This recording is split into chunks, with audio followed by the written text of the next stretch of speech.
Boss, overpriced daw yung unit. Paano nila nasabing overpriced? Presyong pamigay na nga yun. Nakita na ba nila yung unit? Hindi pa, boss. Pero papunta na yung client. Sige, patulong ka kay Scrappy Coco.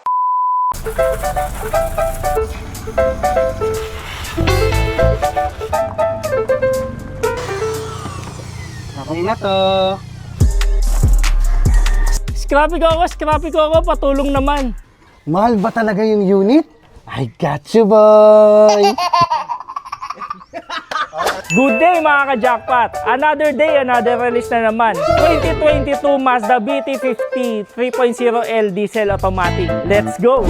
Pull up in a motherfucking crib with a Glock on, shoot with a wave gun, room bad bitch on the back, say home instead of bunch way too hot, gonna get focus gon' quit. Wanna see 17 boy named Yoka on the stage, they be like, damn, who's that fucking kid? He just so damn lit, he's the illest on this shit. So ayun na nga, dumating na ang client. Pinakita namin agad kung gaano kasariwa ang sasakyan. May mga upgrades na din pala ang unit. Bago din pala ang mags at gulong nito. 17 inches mags tapos pinartneran ng makapal na gulong. Pinalift na rin namin yung unit kaya sobrang maangas ang tindig nito. Panalong panalo sila dahil hindi naman pala mataas ang presyo tapos may mga upgrades pa. May approval na din pala si client sa amin. Kaya pinarelease na rin agad nila yung sasakyan.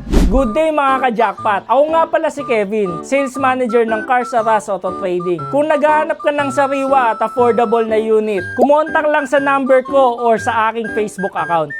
And don't forget to like, share, subscribe sa aming mga channel para lagi kayong updated sa mga units and promos namin.